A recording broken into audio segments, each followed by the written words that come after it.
say happy 25th anniversary to Life After Death, man. Yes. 25 years ago today, Biggie, well, I don't want to say Biggie released, but Biggie's last effort that he created while he was still here to hear the recordings, Life After Death, his sophomore album, double album, was released today. I know you're really, really big on Life After Death. I am too. It's really big. It got 5 mics in the source back when it came out. I Okay. know, listen, I'm gonna tell the truth. Back then, I was on some like super, because the 5 mics, the source made that such a covenant thing after Mm-hmm. Illmatic, Mm-hmm. and you would think that every song had to be perfect. And I Right. was one of those people back then thinking, oh man, they gave this to Big because he's gone or whatever. Even though I think it's a great album, I didn't think it was straight up five because there was some songs on there I didn't like. Mm-hmm. But even with some of those missteps, Life After Death is still a 5 mic album. Is it not? I don't. No, I mean, so even for as much as we disagree sometimes on our endpoints, Mike, I think you and I at our core are aesthetically the same. And I think what you just said about how you originally felt about Ready to Die is exactly what I felt about Ready to Die. I mean, not Ready to Die, Life After Death, actually. Mm-hmm. I was like, oh, well, they just giving Big Five. Like, it ain't really all the way there like that. And this is the younger me that was more of a Ready to Die fan Me at the too. time. Right. But as time goes on, and you get a little older, and then you realize how about this?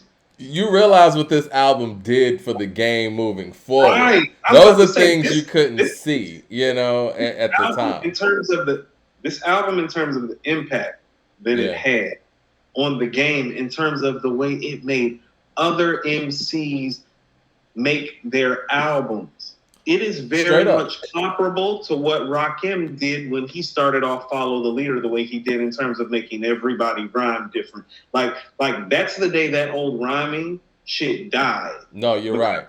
Dudes realize it's like, oh, I can't keep up with him doing that. That's what this album is for people who were at the top of the game making albums around that time. So, shout out to Marquez Davis with the $20 super chat here. He says, fellas, Life After Death 25 years. Biggie Sleeper Joints, Big Papa, So Def remix. Still bump that in the whip to this day. And that in the OG version. Big had this before he changed his verse because he thought Method Man had a better verse. Check it. Yeah, we're gonna definitely check all of those. Ray Rim says, "What time did you brothers start? I waited till 4:30. Then you canceled. No, we was on. We was on at like 4:30 ish, 4:40 or something. Look, man, I agree with you, man. And Life After Death is one of those things where it's 5 mics because of the things that it changed. Maybe, and those are the things that I guess you couldn't really see while it was happening. You think that 5 mics just means every song on here is great. That wasn't the case on Life After Death, but everybody, like you said, just kind of like in a Rakimish way, where the albums that were being structured that came out after that were direct reflections of Life After Death. Well, let's speak to a couple things that are going on this album that really kind of go understated. One, when all of these hit records came out, we didn't know how well they were going to hold. Mm-hmm. Guess what happened? They all held. When I mean they all held, they all held. I don't even like Hypnotized, but it held. But it held. I heard it the other day. Fucking You Tonight? That held. More Money, More Problems? Held. Notorious Thugs? Definitely held. Yeah. Those were the main 4 singles, right? Weren't those the main ones that got played? Sky's the Limit. Sky's the Limit. It held. That's one of my least favorite joints, and it held. Just like you don't like Hypnotized, I don't care for Sky's the Limit. But you can play it today, it holds. That's not, listen, we talking about the singles that held. Those aren't even the highlights of the album. None of those songs are even close. None of those songs are even close to being the best songs on the album, because you want to talk about the stuff that holds. Somebody Got to Die. Oh, that holds. Kick in the Door. You want to talk about holding. I Love the Dough, Last Day. Can I interest you in What's Beef? Hold. Like, you can still play these records. What's Beef was my favorite song when the album came out. How about this? You know what that was? That's when I was like, yo, he's got the sickest flow ever. When he's like coming up with different flows to intro to songs. Ha ha ha ha ha. Check out this bizarre. I want to ask the people in the chat though before we go a step further. What's your favorite song from Life After Death? I was thinking, what are the best 5 songs from Life After Death? What would you say are the best 5 songs from Life After Death? My Downfall and You're Nobody Till Somebody Kills You are both in the top 5.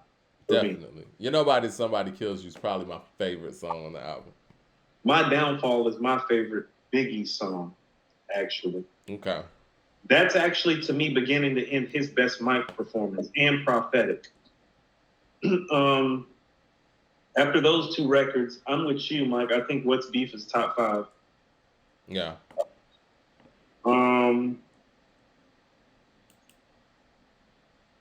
Okay. I got the track list on the screen right now. Go ahead. I remember where I was when I heard Kick in the Door before the album came out. I was in Upward Bound at Johnson C. Smith on Beatty's Ford Road in Charlotte. And I knew this cat Hassan. Him and his family was from D.C. His little sister was listening to the mix on her headphone, and she was like, oh, shit, Armand. She started hitting me.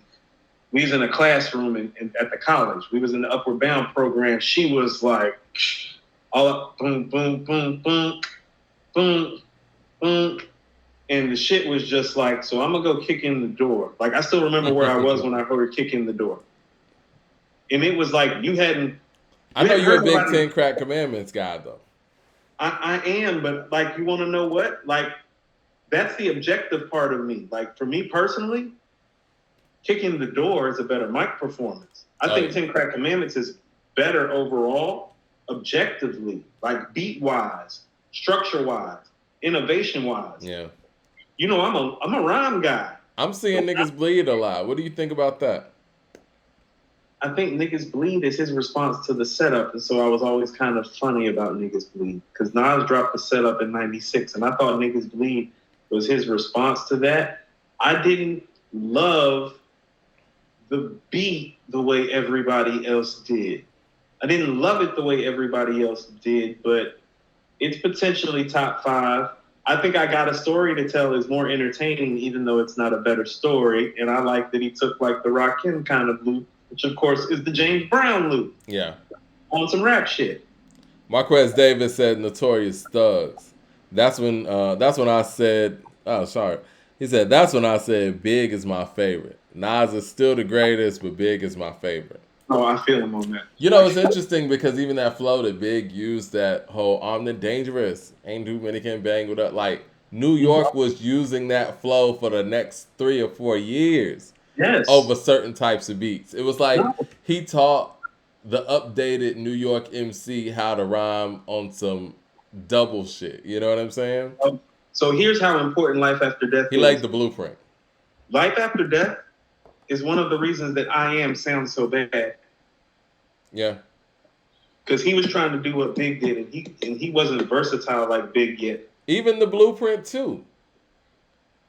Jay-Z was trying to do what Big did on Life After Death with the blueprint. He's been trying to do what Big did since Volume 1. That's why Volume 1 was a misstep. Like the reason that Volume 1 and I Am don't sound the way that they're supposed to sound is because of Life After Death. And that's where you realize it's like, oh, well, they're not as versatile as him now, are they? Well, I think that Volume 1 and the Blueprint 2 have the same exact problem.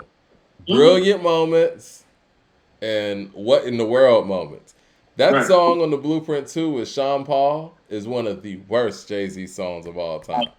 You want to know what song I love on here? And Puff didn't ruin it. He just kept it from being top 5. The World Is Filled with Carl Thomas on the hook. Yeah. And Too Short's verse. That's one of Too Short's best verses, by the way. Too Short came with it, and he made it known in an interview. I think it was with Vlad or whatnot, where he was saying that he knew who he was in the room with, and he had to step it up. And even the way he's talking at the end, it was like at Tupac level of talking on a song. And Big's verse is just, I think we know this verse, when the Remy's in the system, that's where that comes from, is that record. And so it's like, if not for Puff's verse, and not even to say Puff's verse is not dope. It's just you can tell Puff is not used to rapping and doesn't know how to really deliver on a record yet of this magnitude. No, that's Everything fair. else about that record is a 10, except for Puff's verse. The beat, the hook, the guest appearance. That's one of Big's best verses, low key.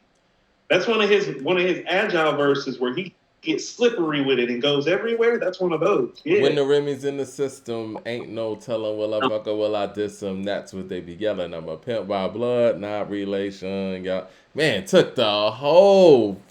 Oh, drunk off dawn. Whether drunk or high, skunk or tie, nigga play against a player shit. Slugs gon' fly, ain't gon' lie. Pimp down her SSI. Nigga, don't ask why, just respect it. He was having fun on this record because, I mean, somebody in the chat said Player Haters was entertaining. Yeah, it was entertaining because he was having fun. And see, that's the thing, too, where it's like, when you can get really nerdy on putting together an album and you can't have fun with it, Big wasn't doing that. He was doing all of this effortlessly. Like, he wasn't out here trying to make the quote-unquote perfect album. He was just going with a vibe, clearly. Because if he was trying to make it... having fun. Huh? Going back to Cali is having fun. Like, he had fun on this album. Another featuring Lil' Kim. That's having fun. I love the dough with Jay. How about this? That's one of those verses that made me an even bigger fan of Jay because I didn't think that he was at Big's level really on Brooklyn's Finest like everybody else says. It was like you're right there, but almost. But on I Love the Dough, I feel like he's right there with Big because his last verse, Jay's last verse on I Love the Dough, miraculous, talking stay full, niggas spit the ball because we mad at dolls. Like his whole flow, I was like, oh, he getting sick. Where does Life After Death fit when you think about like the most important hip hop albums ever? I think it's top 10 in terms of like MC performance. In terms of MC performance, this is the top 5 rap album. We're talking about the MC performance. This is the top 5 rap album. I told you, there are 3 guys.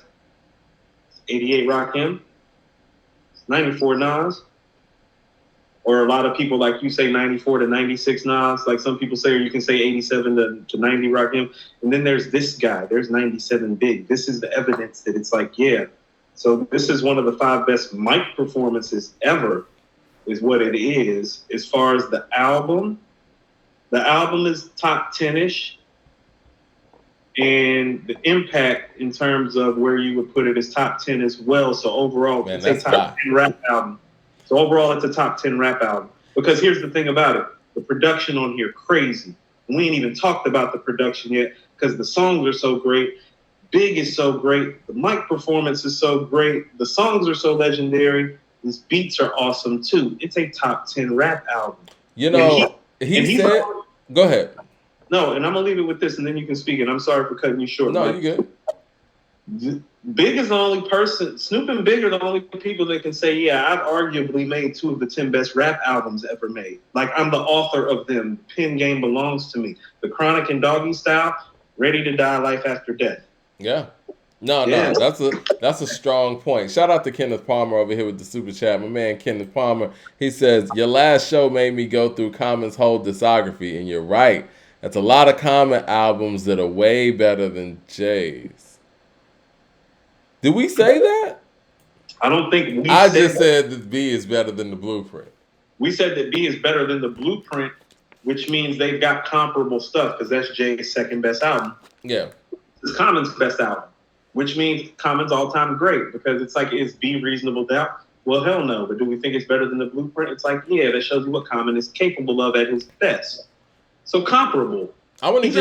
He's in the catalog conversation. Oh, he definitely is in the catalog conversation. But it's something missing in certain departments. But we spoke about that, and we're going to talk about that a little bit more when we get to the chart. I do want to say this about Life After Death, too. It took that versatility to the next level. Like, his versatility was clearly there with Ready to Die. But we talked about this before. Ready to Die, you could tell that it was recorded in phases. You could tell when he was with Uptown or whatever. Like, some of the songs just sound older than the others. And even with the remixes happening after the album was already out, it was still him improving. Life After Death, it was like, this is my skill set. We doing everything. And nobody at that time, and I'm trying to think before I speak. You can say Tupac with All Eyes on Me, but nobody with his lyrical skill set had that level of versatility and sounded great on every single thing. And I do think that All Eyes on Me was influential to Life After Death. I mean, it would be crazy to think not. But let's look at these. Let's look at this track list. He didn't have a whole lot of features when you talk about rap wise. You had the Locks on Last Day. You had Jay on I Love the Dough. Mhm. Puff Daddy and Mace on More Money, More Problems. Bone on Notorious Thugs. Interesting, they're not credited here on this version that we see here. Terrible. Lil Kim on Another. Mhm. And then, yeah, you got Too Short and Puff Daddy. Yeah. I DMC mean, is my downfall. DMC is the hook on my downfall. but I'm just saying, like, as far as like verses, MC. featured verses on there, and two of these features are Puff Daddy, which he probably wrote these verses. You know what I mean? He Either wrote these him- verses. right. So it's like when you think about the load that he took on as an MC, because Pac had a lot of features on All Eyes on Me. And some of the best songs are features on All Eyes on Me. This is true. It's very true. But yes, moving forward, just a complete MC and showing what an MC could do. Because even after All Eyes on Me, Pac went ahead and did Machiavelli, which was in that one chamber again. But Big left us with this, and it just left you with the notion that, damn, now I got to be able to do everything. You know what I'm saying? Like, as an MC walking in the door, your versatility has to be at a different level. He set a tone. He did. How about this? This is 1997, and there's a track produced by the RZA, and there's a track produced by Havoc on here that probably aren't even top 5 on this album. And if that happens, that doesn't happen for any other artist in 1997 coming out of New York, where they get a track from Havoc and a track from RZA. First of all, and it makes the album, and it's not even top 5 on the album. And that's why I was telling you, even when I was coming up with that top albums list, that I still not finished because it's eternally impossible. I was considering it as a top 5 all-time album. I really can't do it because it's not more important. For as important it is, it's not more important than Doggy Style or Paid in Full. Yeah. But off the top of my head, after I go through Illmatic, Aquemini, Purple Tape, Doggy Style, Paid in Full, I don't know what album is definitively better than Life After Death, Mike. Not definitively. Not after those 5 albums. Those 5 albums I know are better after like doing a lot of research and spending a lot of time. But after those 5 albums, I can't tell you for certain that there's an album that you can give me where I can throw these big records at you and I'm not going to make you look like a fool, including if you throw Ready to Die at me. Because the mic performance on here is astounding. The mic performance on here is astounding. It's not regular. It's not great. It's one of the best mic performances ever. Shout out to Marquez Davis again with the super chat. He said, Coop, check out the Niggas Bleed over Nas's New York State of Mind. Sounds so much better. Just type it in, and that's how I listen to Niggas Bleed. Just type it in here. Yeah. Yeah. I mean, what I was gonna say before hold on. Tell him I used to have a version of New York State of Mind over the Killer Hills 10304 beat. Ooh, I bet that was crazy. This is the thing, man. You know how I feel about Aquemini. I once upon a time wrote an article saying that Aquemini, pound for pound, is the greatest hip hop album I ever heard. But if somebody said Life After Death was a better album than Aquemini, I could see them formulating an argument that would be tough to refute. Because the songs are better. The songs are big. The songs are better. The mic performance collectively is probably better. Even though I think Dre and Big Boy went bananas on Aquemini. So this is important. When we're talking about greatest albums of all time, see, we're talking about how it plays from beginning to end. And that's actually the only place Life After Death suffers. Yep. Is the beginning to end playability. Because if we want to talk about peak moments, and if you just want to, how many tracks, how many actually records is on the Clement? I'm like 15 songs? 15 like to actual 16. Songs? I know it's like 72, 74 minutes. 16 actual songs, though? Yeah. Right? Yeah. Oh, so if you put the best 16 songs on Life After Death up against the Clement, well, Life After Death is going to win. But in album format, Clement is a better album. Oh, sorry. Sky's the Limit was coming up. Love Me More Malicious says Aquemini is not better than Life After Death. Love Me More and Meticulous. I see somebody that says, meticulous. Go ahead, I'm sorry. I think their name is Love Me More Meticulous. They've been making a lot of comments in the thread lately. Okay. Life After Death comes up short on content. You can. That could be said. You can quibble that if you want to. It's more of a mic performance album than a content and the depth. Well, I think that Sky's the Limit. For me, when I hear Sky's the Limit, I hear the growth of Big. That's funny. Go ahead.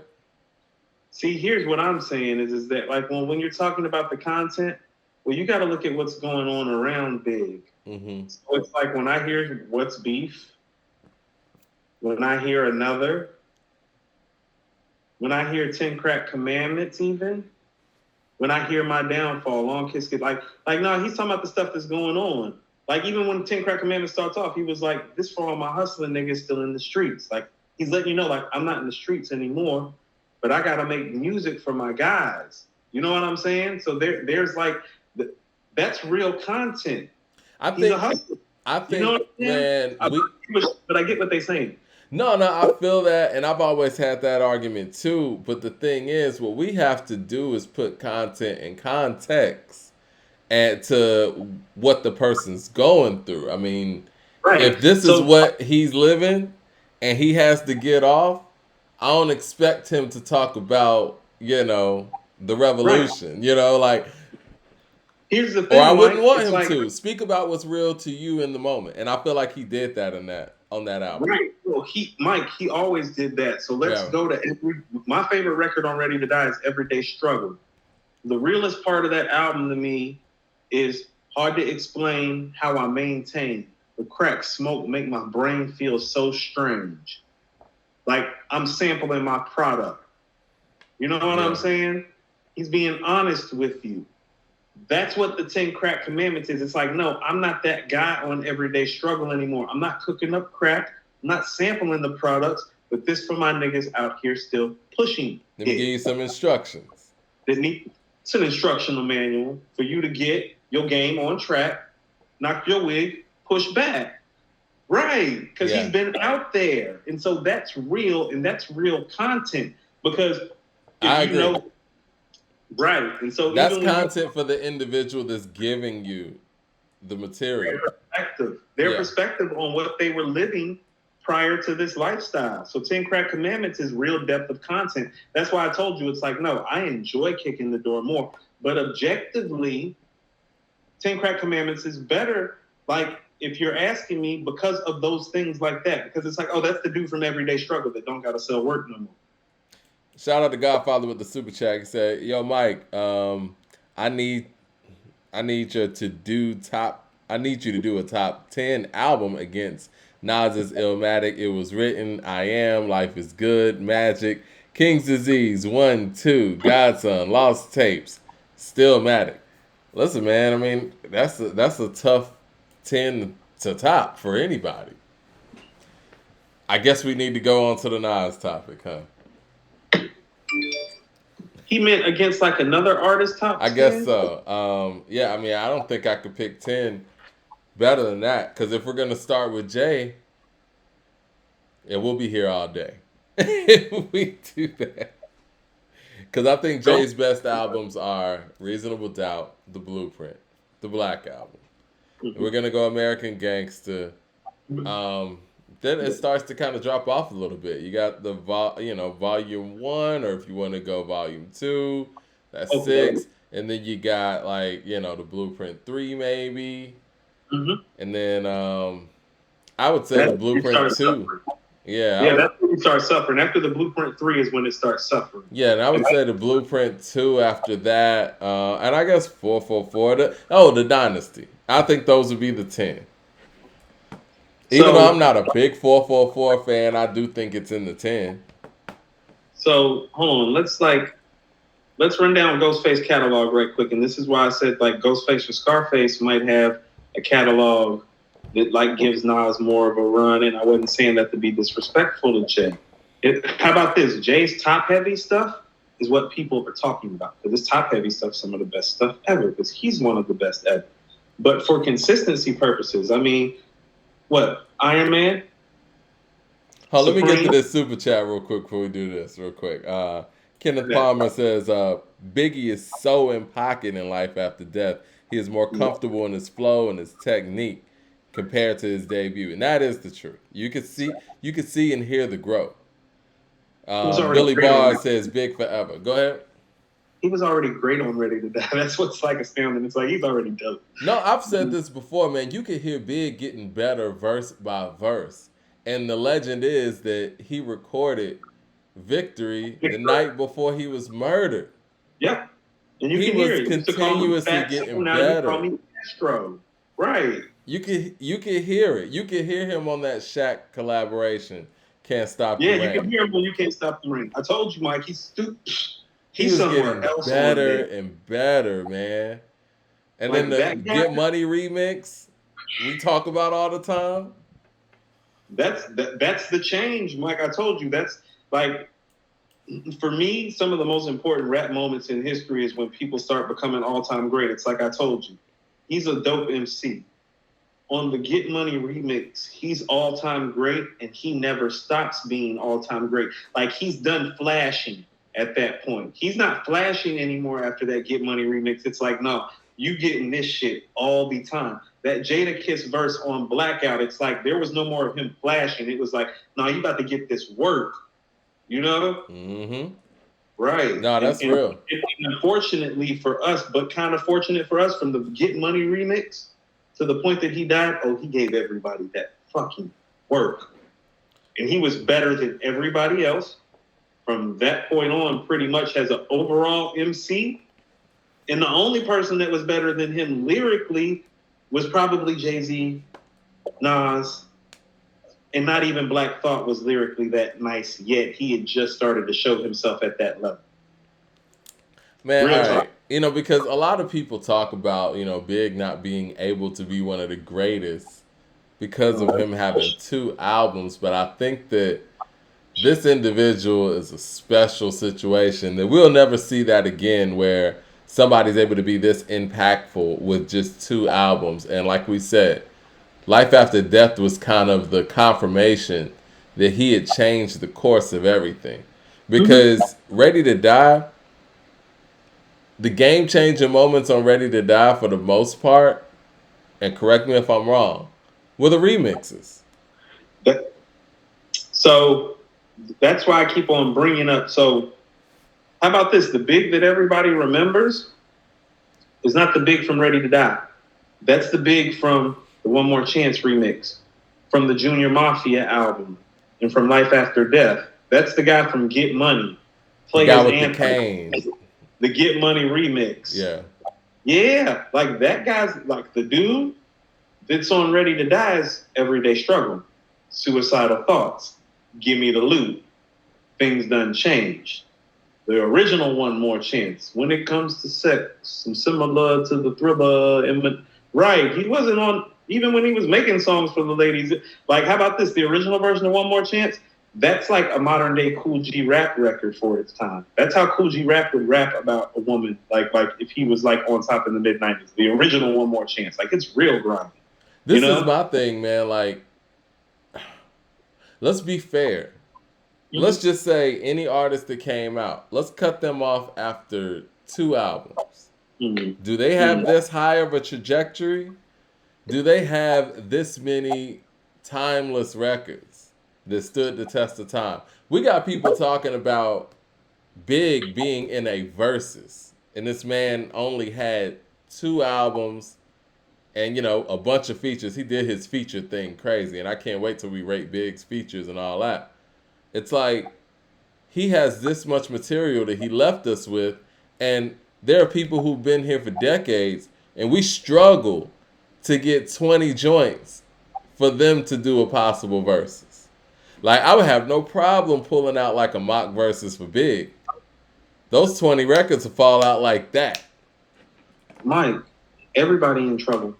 We couldn't do that for most of the people in the game. And I know, fans kind of look at it whatever, but pull out an artist one day and try to list 20 of their hits or timeless records that you would play against another person.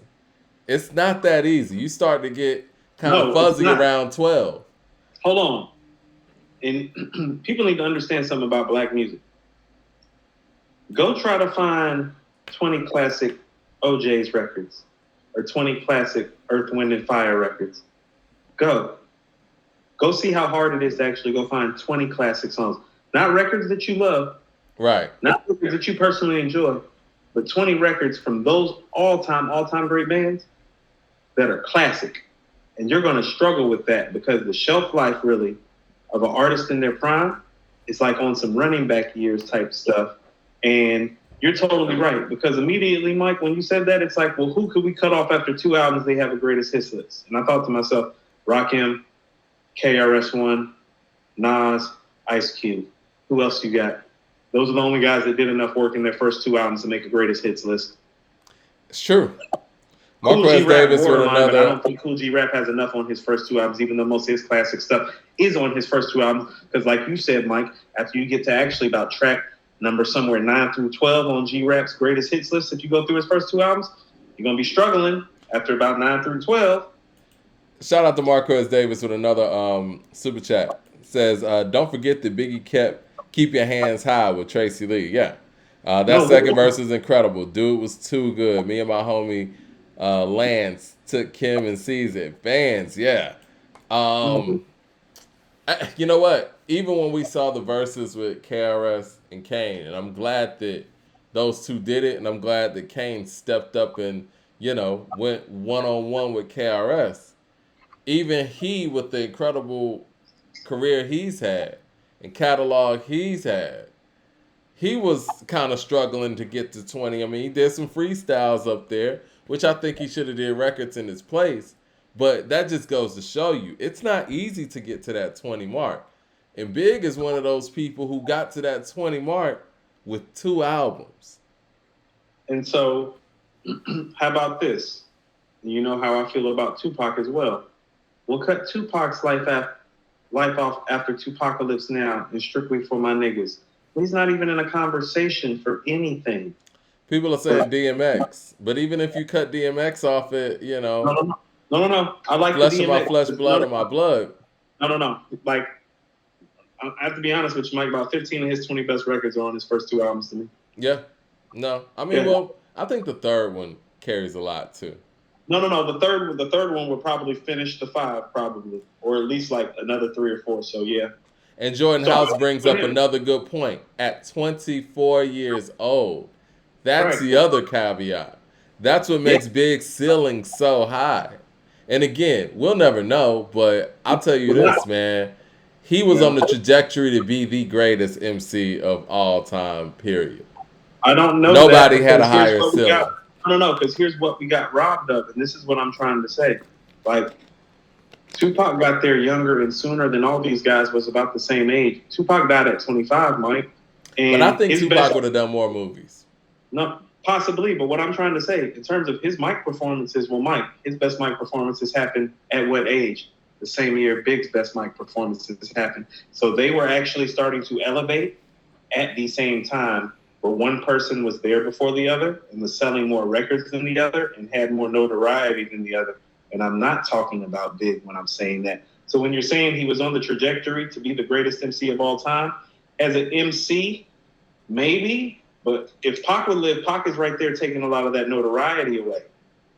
So it's like I can that's feel what I that. mean. I can feel Yeah, that. But when it comes like, to the music, I think yeah. Big would have been a lot more dedicated to the music. Even though I have heard stories that Big was trying to get into acting and stuff too. But I see Pac really doing a little bit more of what Ice Cube ended up doing, to be honest.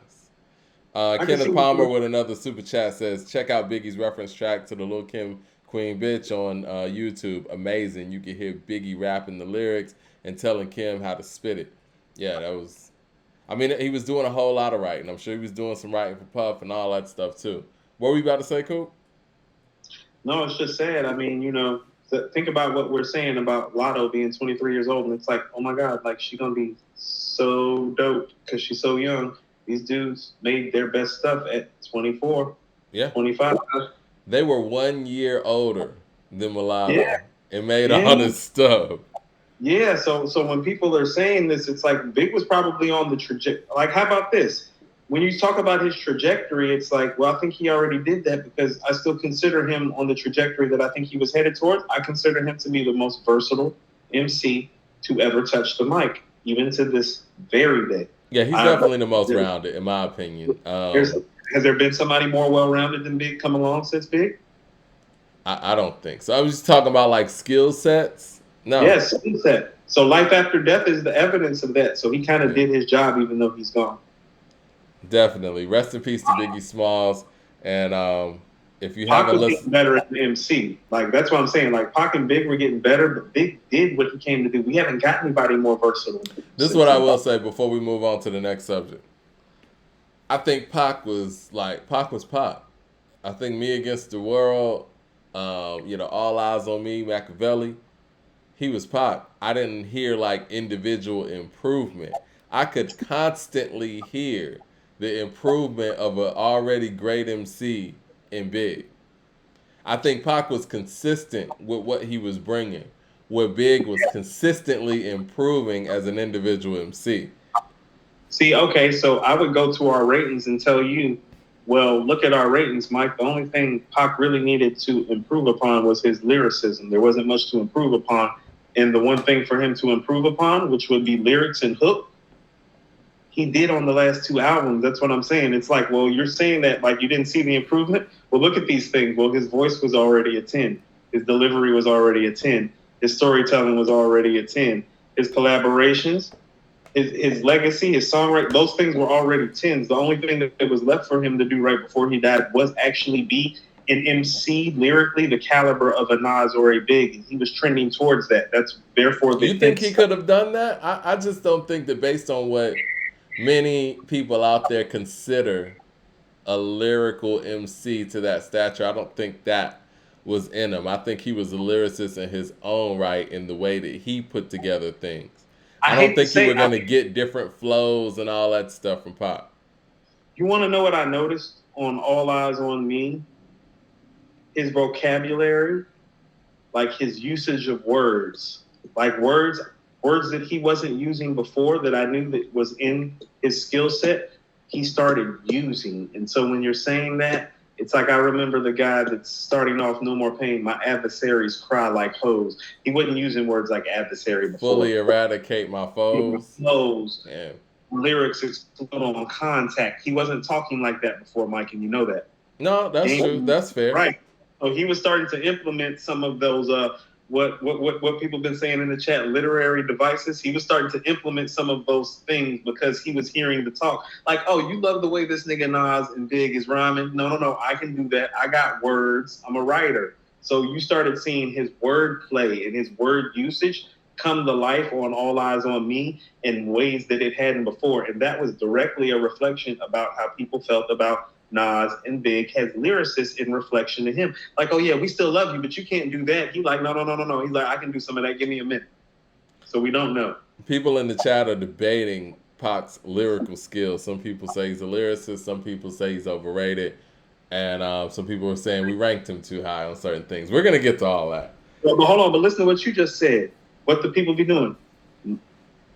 Fully eradicate my flows. That's what he was talking about. He's like, y'all don't respect me as a lyricist. He's like, no, I can do that shit. That's why he's talking shit on the record. That's why he starts off the record like that. Because it's a low-key diss record. He's like, fully eradicate my flows. Like he's saying, like y'all I thought forgot, he like I'm said really the author. foes. Huh? I thought he said foes, like friend of foe. Oh, I thought he said flows. Fully eradicate my foes. That's even more vicious. It's all bad either way. Okay. Well, yeah, rest in peace, Biggie Smalls. And if you haven't listened to Life After Death today, go ahead and check it out, man, on its 25th anniversary. It's one of those albums that actually sounds even better now or just as good now as it did 25 years ago. Can't believe we're saying this album's 25 years old. That's crazy. I'm thinking the same thing while you were saying that. I was like, I don't believe I'm talking about this album being 25 years old, Mike. Craziness. Super chat from Nas the Go. He says, Mike, I'm gonna bring up Lupe again. LOL. But he had two first great albums as well. Listen, there's people who had quality albums out the gate. I'm talking about long-lasting records that we're gonna hear from here on out. Okay. That's the thing where it's like, you got an album with Juicy, you know what I'm saying, Big Papa, One More Chance remix, you got Warning, and then you got this next album with Notorious Thugs, Effing You Tonight, More Money, More Problems, Hypnotize, all this stuff. You know what I'm saying? It's a lot. I mean, if you just wanted to run it down, I mean, let's run it down on the hit side right quick in terms of like the notable records while he was alive that got released. Not even his best records, but the records that got released. You got Juicy. Actually, forget all that.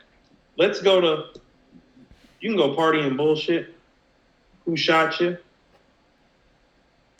Let's skip Party and Bullshit, but I like Who Shot You. Okay, we can go Who Shot You. What about Dreams? You cool with Dreams? Dreams was on some mixtape shit. And Legendary. How many people have taken Dreams and flipped Dreams? That it is legendary. And you know what? I'll throw in his verse on Real Love, Mary remix. The What's the 411 remix, right? No. Well, it was on that album, but yeah, the Real Love remix. The Real Love remix from the What's the 411 remix. Mm-hmm. Yeah. So that's 3. Then you get to his album. You got Juicy, right? Mm-hmm. Warning, that's 5. Big Papa, 6. One More Chance remix, 7. You can stop right there. Let's go to the Junior Mafia album in between. You got Get Money. Mm-hmm. You got the Get Money remix. You got Players Anthem. We had 10. We had 10 right there. Yeah. Then you got Hypnotize. You got Notorious Thugs. More Money, More Problems. We can go to the R&B stuff. Hold on. Can't You See? Only You. We're at 15 right there. We didn't even go to Victory yet. We haven't been to Victory. We haven't been to All About the Benjamins. That can be 16 and 17. Mm-hmm. Or what singles are we missing? Sky's the Limit? Yeah. 18? Yep. This is stuff that's getting played on the radio. These aren't even his off best the top of our head. Radio stuff. This radio stuff off the top of the head that we doing live. This ain't it. Shaq, You Can't Stop the Rain. Shaq, You Can't Stop the Rain. That was all over the radio. It was top 5 in Charlotte like every night. Yeah. What else did he drop? Well, we're at 19 right here. I mean, you can just go anywhere at this point. Hold on. Let's pick something off Life After Death because it's like I don't even feel like we've covered like all the songs off of there. Fucking You Tonight. Yeah, you didn't even say Effing You Tonight. Yeah.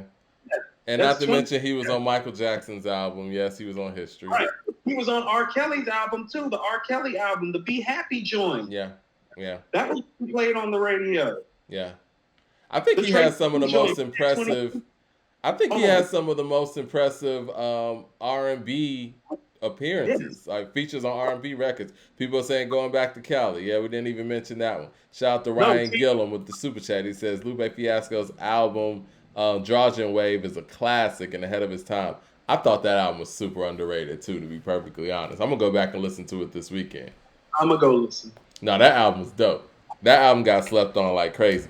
But yeah, man, we can really go down and start naming like 25 Biggie records, and we didn't even dig into like the fan favorites. Mike, we got 22, 23 records deep. Do you understand? We haven't brought up some of his seminal stuff, like I don't know, Give Me the Loot or Kicking the Door. Unbelievable. Struggle. Kicking the Door. I Love Commandments. The Dove. Niggas Bleed. I Got a Story to Tell. Yeah. You're Nobody Till Somebody Kills You. My Downfall. The World Is Filled. this shit crazy what he did while he was here. You understand? Yeah. It was crazy what he did. Mike, Dolly My Baby. Yeah. The Dolly My Baby joint before Ready to Die was Super Cat. He killed that shit. And Lil Super Vicious. Cat past the Mac. All right, hold on. That's why when he's on You're Nobody Till Somebody Kills You, I'm a big dangerous, you're just a little vicious. I'm like, oh, you got to know the catalog. You need to know the catalog. Yeah. And even that whole, I was grind, y'all were grimy in the early 90s, far behind me. It ain't hard to find. It ain't hard for me. Number one with a booyaka. Yeah, you know what he's talking about, right? I thought he was talking about Wu-Tang. He's talking about Boot Camp Clip. Oh.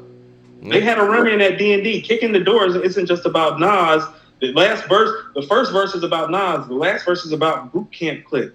The whole crew of Black Moon or what? I forgot who he had a run in with, but it was somebody in the crew. That's why at the end he was like, and y'all still recruiting, stupid.